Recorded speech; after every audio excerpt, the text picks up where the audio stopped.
안녕하세요.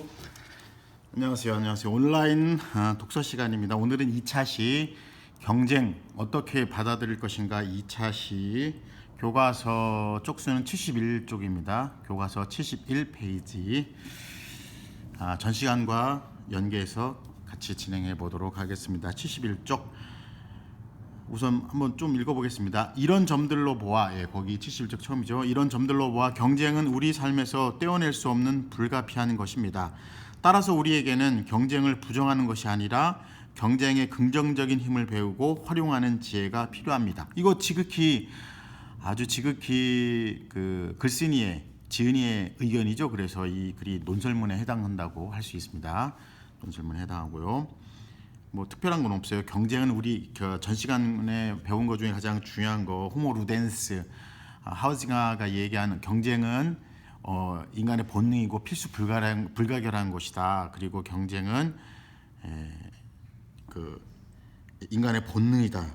뭐 놀이하는 인간이다. 뭐 이런 내용들 정리해서 알아두면 되겠습니다. 그다음 여기부터입니다. 71쪽 넷째 줄. 위대한 경쟁의 힘. 사실 우리나라의 경제 성장 과정은 경쟁의 힘을 대표적으로 보여주는 사례입니다. 1950년대 1950년대 전쟁으로 인해 물질적으로 풍요롭지 못했던 우리나라가 오늘날 높은 수준의 경쟁력을 지닌 국가로 성장할 수 있었던 것은 세계와 경쟁하면서 끊임없이 노력해온 결과입니다. 우리 국민이 각자의 자리에서 선의의 경쟁을 다하지 않았다면, 요거 문장 구조 좀 알아두면 되겠습니다. 뭐뭐 하였다면, 영어에서 if절이라고 하죠. 가정법이나 조건문을 해서 다하지 않았다면 오늘날 우리가 누리는 물질적인 풍요는 불가능했을지도 모릅니다. 라고, 이것도 뒷부분은 가정을 해서 추측하고 있는 내용이라고 할 수 있습니다. 추측하고 있다. 그냥 한 번만 듣고 알아두면 되겠습니다. 불가능했을지도 모릅니다. 우리를 포함해 전 세계에서 지지하고 있는 민주주의의 경제 기본 원리가 바로 자유 경쟁이기 때문입니다. 그래서 경쟁에 관한 이 사람의 생각이나 이런 내용들이 잘 들어 있습니다. 경제학자 애덤 스미스, 이거 애덤 스미스라고 하는 또 전문가의 의견, 전문가의 견해, 전문가의 주장, 자기 주장 논리를 근거를 뒷받침하기 위해서 전문가의 주장을 하고 있죠. 애덤 스미스가 바로 이러한 자본주의의 경제 원리의 토대를 마련했는데, 그는 인간이 이기심에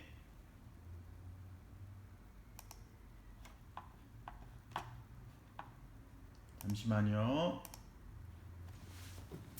그래서 이기심을, 애덤 스미스는 이기심을 굉장히 중요시 다뤘습니다. 인간의 이기심이 사회를 발전시킨다는 신념을 바탕으로 자유 경쟁의 원리를 주장했습니다.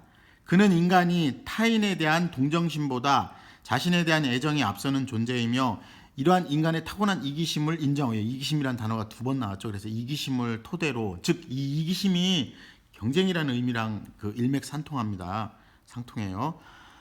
이기심을 잘 인정하고 효과적으로 활용하면 개인과 사회 모두를 발전시킬 수 있다고 믿었습니다. 그래서 이 인간의 이기심이 개인과 사회 발전의 원동력이 된다는 주장이고, 즉 인간의 이기심을 통제하기보다 오히려 경쟁을 통해 인간의 이기심을 잘 활용하는 것이 개인의 행복과 사회 전체의 이익을 동시에 달성하는 길이라는 것입니다. 뭐 이것도 이해할 수 있죠. 인간의 이기심을 잘 활용해서 경쟁의 원리를 주장한다라는 전문가의 의견, 애덤 스미스의 의견을 제시해주고 있습니다. 자본주의 경제는 이러한 경쟁 논리를 바탕으로 발전해 왔습니다. 점점 더 좋은 물건을 원하는 사람들의 욕망, 그리고 이를 만족시키려는 기업들 간의 자유 경쟁은 사회를 그래서 경쟁을 통해서 사회가 발전하고 기술이 발전하고 생산성을 향상시키는 데 크게 기여했습니다라고, 이 사람은 굉장히 전부 공정성에는 좀 문제가 있지만 굉장히 경쟁의 긍정적인 측면만을 다루고 있습니다. 경쟁의 부정적인 측면은 사실 의도적으로 다루고 있지 않아요. 그래서 이 글을 비판적 읽기를 한다고 하면은 공정성에 좀 문제가 있을 수 있다라고 볼 수 있습니다. 이러한 경험을 통해 오늘날 자유 경쟁의 원리는 일반화되었고, 자유 경쟁의 원리를 따르는 자본주의의 경제도 그 가치를 인정받고 있습니다. 그래서 경쟁을 통해서 자본주의가 발전하고 자본주의의 경제가 활성화되었다라고 주장하는 내용까지였습니다. 옆에 아담 스미스 설명되어 있는 거 한번 보고요. 그 옆에 조그만 문제 한번 보겠습니다. 애덤 스미스가 자유 경쟁의 원리를 주장한 근거는 무엇입니까? 그 근거는 인간의 이기심, 그 욕망, 이기심 때문에 서로 경쟁할 수밖에 없다라는 그런 주장이었죠. 인간의 이기심을 통해서 경쟁한다는 뜻입니다. 자, 마지막 결론 세 번째입니다. 경쟁은 함께 추구하는 것이다. 이 키워드도 잘 알아두세요. 경쟁은 함께 추구하는 것이다. 그래서 경쟁의 이제 긍정적인 측면을 좀 다루고 있어요. 그럼에도 불구하고 경쟁 그 자체를 부정하거나 경쟁 논리라면 무조건 반대하는 사람들이 있습니다. 이들은 경쟁이 서로를 적대시하게 하고 만들고 인간관계를 해친다고 비판합니다. 효율성과 적자생존 옆에 설명된 거 알아서 보세요. 그 경쟁이나 이런 데 적합한 사람만 살아남고, 적자생존은 사실 좋은 건 아니죠. 경쟁에서 적합한 사람만 살아남고 나머지 사람은 도태된다라는 그런 주장의 사자성어입니다. 적자생존. 그래서 적자생존의 법칙을 앞세운 경쟁 논리는 이런 문제가 있을 수 있다는 얘기입니다. 마지막 단계 결론을 경쟁의 의미를 담아내고 있습니다. 한번 넘어갈게요. 72쪽입니다. 경쟁에서 탈락한 사람들을 도외시한 채, 외면한 채 결국 경쟁의 이익만을 대변한다는 것입니다. 그러나 이는 경쟁에 대한 오해입니다. 경쟁에는 이미 경쟁에는 협력의 뜻이 있기 때문에 경쟁의 긍정적인 의미가 많다는 말입니다. 이미 협력의 뜻이 담겨 있습니다. 이거는 사실 이 사람의 지극히 개인적인 주장이기 때문에 동의하거나 동의하지 않거나 하는 것은 독자의 몫이라고 할 수 있어요. 하여튼 경쟁의 긍정적인 측면이 있다라고 할 수 있어요. 키워드를 좀 이따 얘기할게요. 그래서 긍정의 힘, 협력의 상호작용이 경쟁의 본바탕이 된다라는 이 사람의 주장을 하고 있습니다. 그 다음 넷째 줄이에요.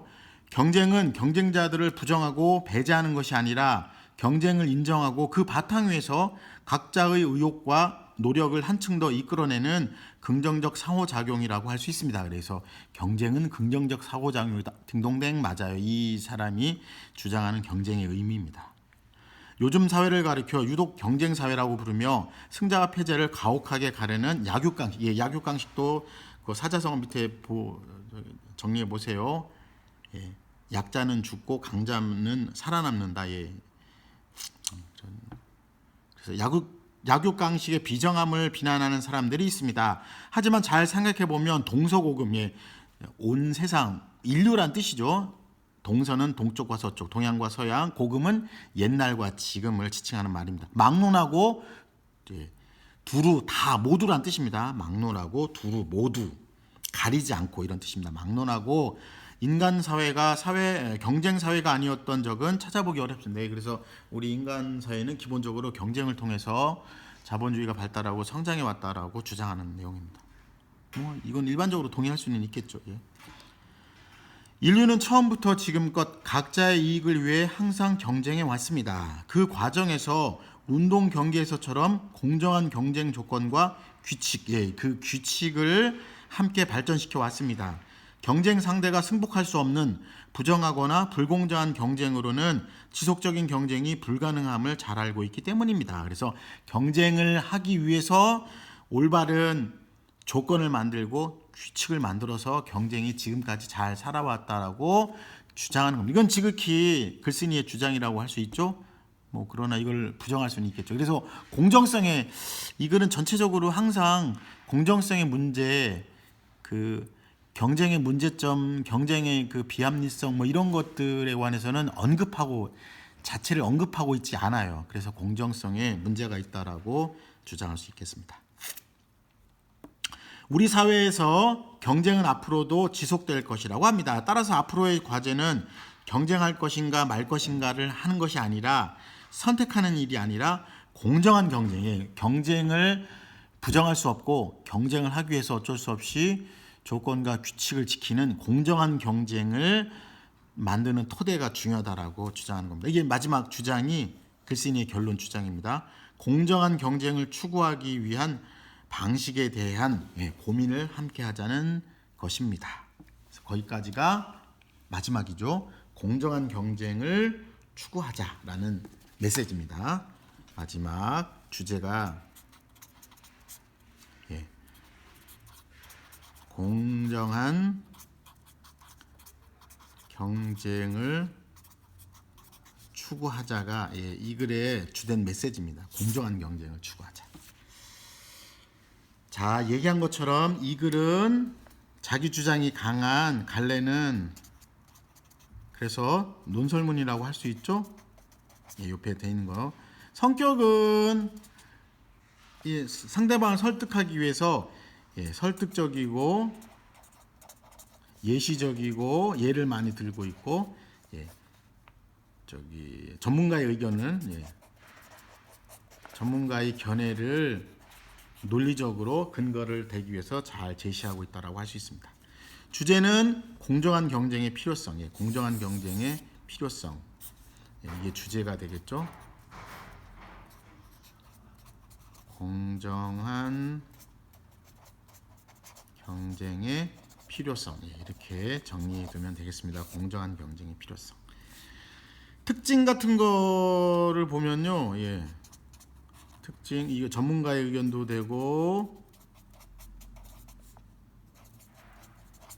이 사자성어가 이런 것도 많이 쓰여있죠. 사자성어나 한문 같은 거를 적절히 잘 활용하고 있다. 뭐 이런 것도 있고, 예시, 다양한 예시, 사례를 제시하고 있다. 다양한 예시나 사례를 제시하고 있다. 뭐 이렇게 정리하면 되겠습니다. 그리고 설득적인 방법, 자기 독특한 주장, 근거, 뭐 이런 것들을 강하게 이 논설문이기 때문에 자기 주장을 강하게 하고 있다. 이렇게 정리하면 되겠습니다. 옆에 학습활동을 보는데 학습활동은 사실 그 옆에 있는 그 내용을 정리한 거기 때문에 아이고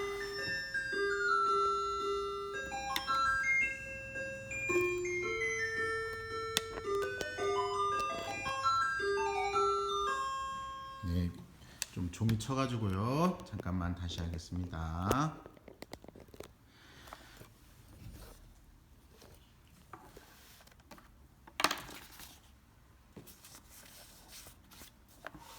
내용 정리하면 아까 혹시 잘못됐을까 봐요. 그 공정한 경쟁의 필요성을 주장했고 여기 내용을 간단히 정리하면 주제는 공정한 경쟁의 필요성, 공정한 경쟁이 왜 필요한지 그 필요성에 대해서 주제로 제시하고 있고요. 이 글은 작가의 주장이 강하기 때문에 논설문이라고 했죠. 자기의 주장이 강한 논설문이라고 정리해서 알아두면 되겠고요. 성격은 설득적, 예시적, 전문가의 견해가 잘 제시되고 있다라고 정리하면 좋겠습니다. 주제 한 번 더 하겠습니다. 주제는 공정한 경쟁의 필요성. 주제는 공정한 경쟁의 필요성. 그래서 경쟁을 통해서 사회가 발전하고 국가도 발전하고 자본주의도 발전하고 하여튼 경쟁의 긍정적인 측면만 굉장히 다루고 있습니다. 비판적으로 읽기로 한다면 그래서 그 경쟁의 공정성에 이 글쓴이의 시각이 공정한 경쟁을 필요하다는 주장을 하는데 이 경쟁의 부정적인 측면은 다루고 있지 않습니다. 그래서 이러한 공정성에 문제가 있을 수 있다고 할 수 있어요. 특징도 몇 가지로 정리해 보겠습니다. 첫 번째는 전문가의 의견이 잘 반영되고 있어 근거나 논리를 잘 제시하고 있다. 이것도 특징이라고 할 수 있겠습니다. 두 번째 특징은 한문이나 사자성어 활용을 잘 하고 있다. 이것도 두 번째 특징이라고 할 수 있어요. 한문이나 사자성어를 잘 활용하고 있다. 세 번째는 다양한 예시나 제시 사례 뭐 이런 것들을 잘 제시하고 있다. 네 번째는 설득적인 방법, 주장, 근거 이런 것들을 논설문이기 때문에 주장이나 근거가 잘 제시되고 있다라고 정리할 수 있겠습니다. 다음 옆에 73쪽에 가보면요. 73쪽 이거는 뭐 그냥 학생 여러분들이 잘 정리해서 알아두면 되겠습니다.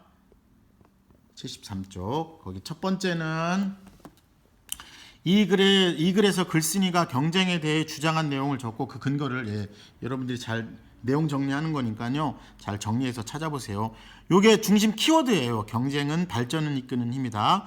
경쟁은 인간의 타고난 본성이다. 그래서 유희하는 인간, 호모 루덴스 뭐 이런 거 나오죠. 네덜란드의 하우징가 얘기하는 것처럼. 그리고 세 번째는 경쟁은 함께 추구하는 것이다. 경쟁은 서로 약육강식 이렇게 죽고 죽이고 하는 것이 아니라 다른 사람을 이끌 수 있고 공정한 경쟁, 내가 패배했지만 승복하고 수용하는 그런 공정한 경쟁이 필요하다라고 주장하고 있습니다. 두 번째도 그냥 내용 정리하는 거기 때문에요. 경쟁에 대한 글쓴이의 관점을 파악해보고 그에 대한 자신의 생각을 써보자. 그래서 경쟁은 공정한 경쟁이 필요하다라고, 긍정적인 것이고 공정한 경쟁이 필요하다라고 주장하는 것입니다. 여기는 이제 그 경쟁의 문제점 이런 것들을 파악해 보는 건데요. 한번 정리해서 알아보세요. 경쟁의 내용이나 문제점. 하나 넘겨서 다음 쪽에도 이거 이제 내용 정리하는 건데, 요거는 그 지금 선생님이 계속해서 이 글은 글쓴이의 경쟁 어떻게 받아들일 것인가의 가장 큰 문제가 경쟁의 부정적인 측면이 없다고 했죠. 여기에서는 경쟁의 부정적인 측면 이런 것들을 다루고 있습니다.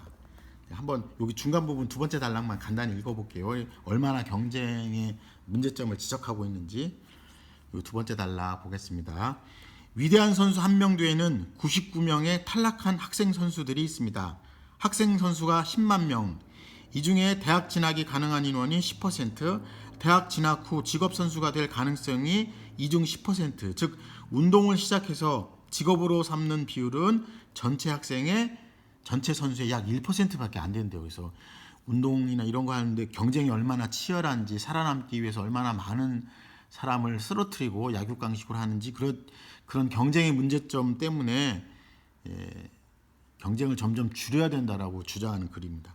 학교도 마찬가지예요. 학교도 이렇게 이제 여기에서도 이제 마지막 네 번째 단락에 보면은 해마다 국제 학업 성취도 평가에서 최상위권을 차지하는 핀란드 같은 나라가 경쟁의 이런 폐해 때문에 경쟁 방식을 없애고, 그래서 우열반을 폐지하고 등수를 없애고 뒤처지는 학생을 끌어올리는 데 집중하고 경쟁을 줄이면서 어떻게 협업을 통해서 학업 성취를 할 것인가, 뭐 이런 논의를 한다는 뜻입니다. 이거는 우리 교과서에 있는 내용하고 서로 배치되고 있는 거죠. 그래서 다른 관점을 가질 수 있다라는 것도 알아두면 좋겠습니다. 이해할 수 있죠? 이것도 한번 정리해서 읽어보고요. 그래서 이 글을 통해서 지금 우리가 경쟁의 문제점이나 이런 글을 통해서 이 내용을 정리해 보는 겁니다. 제목과 주제, 구성 이런 것들을 해보고 여러분들이 생각하는 경쟁의 긍정적인 측면, 부정적인 측면 중에서도 자기가 생각하는 이런 방향을 해봐서 이제 글쓰기를 할 수 있다는 뜻입니다. 우리 수업 시간에 하는 논설문 쓰기랑 아주 밀접한 관련이 있으니까요. 수행평가에 논설문 쓰기에 이제 이런 주제도 다뤄서 혹시 논설문 쓰기 아직 안 한 학생은 카톡으로 보내세요. 그리고 카톡으로 보내고 수업 시간에 한 학생은 지정된 날짜에 수업 시간에 논설문 쓰기, 경쟁 문제라든가 학업 문제, 진로 문제 이런 것들을 정리하면 되겠습니다.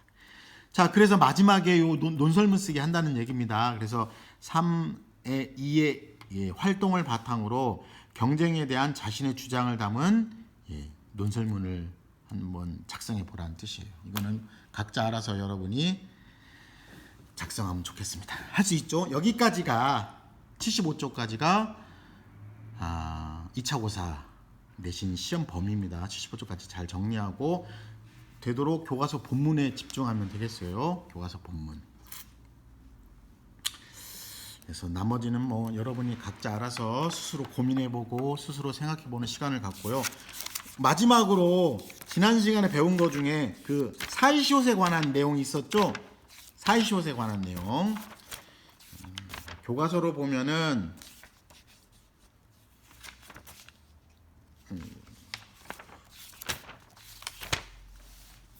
잠시만요. 교과서로 보면은 41쪽 미세먼지의 실체 중에 수업 시간에 한 거 보면 41쪽에 수업 시간에 한 거 보면 이 사이시옷의 예외 횟수 있었죠. 횟수. 그 횟수를 보면서 선생님이 이거 혹시 너무 복잡하고 어려워서 간단히 정리해 준다고 했었거든요. 그래서 그 내용을 한번 간단히 정리해 보겠습니다.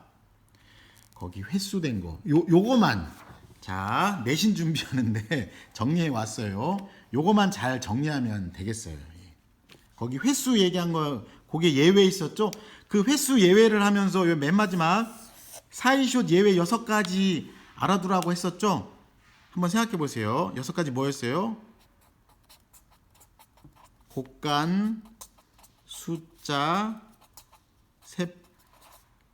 새빵, 착간, 퇴간, 횟수. 그래서 요 횟수가 교과서에 41쪽 미세먼지 실제 41쪽 교과서에 나오는 하나, 둘, 셋, 넷, 다섯, 6번째 마지막에 횟수 되는 거 요게 예외라는 거 사이숏 예외라는 거 잘 알아두면 되겠습니다. 자, 그리고 수업 시간에 이렇게 했었는데요. 사이숏을 쓸지 말지 그 규정을 몇 가지만 여기 써온 몇 가지만 좀 정리해서 알아두면 좋겠습니다. 첫 번째는 우유병 발음은 똑같습니다. 우유병 사이숏을 써야 돼요, 말아야 돼요? 사이숏을 쓰지 않습니다. 이게 앞에 게 맞아요. 우유병. 왜 맞는지 그거는 이게 명사와 명사가 한자 둘 다 한자이기 때문에 사이숏을 쓰면 안 된다는 뜻이에요. 그래서 이 우유병이 맞아요. 근거는 뭐라고요? 둘 다 한자를 둘 다 한자를 사용하였기 때문에 사이숏을 쓰지 않는다. 이렇게 알아두면 되겠습니다. 자, 그다음 두 번째 뒤쪽이 맞아요, 뒤쪽이 맞아요. 사이숏을 넣어야 돼요, 말아야 돼요. 이렇게 넣어야 돼요, 말아야 돼요. 이것도 사이숏을 넣지 않죠. 그냥 뒤쪽이라고 쓰죠.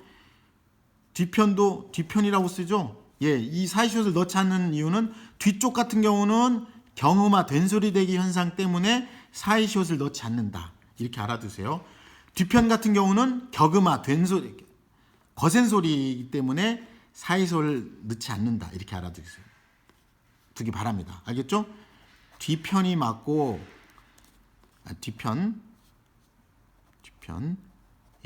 뒤편이라고 쓰지 않는다고요. 않는 이유는 뒤에가 격음화나 거센 소리이기 때문에 그렇습니다. 이거 이해하죠? 이렇게 차이가 있어요. 뒤쪽하고 그렇게 정리해서 알아두면 되겠어요. 등굣길 사이숏을 넣어야 돼요, 안 넣어야 돼요? 그거 잘 보세요. 등굣길이라고 사이숏을 넣어야 돼요.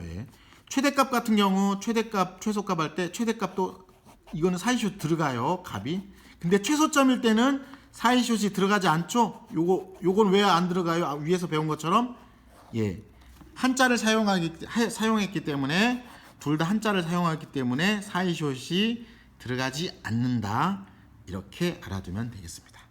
이거 유튜브 영상 복습해서 보려면 그 유튜브에 들어가가지고 성기수 국어 논술을 치면 됩니다. 성기수 국어 논술로 치면 다시 볼 수 있어요.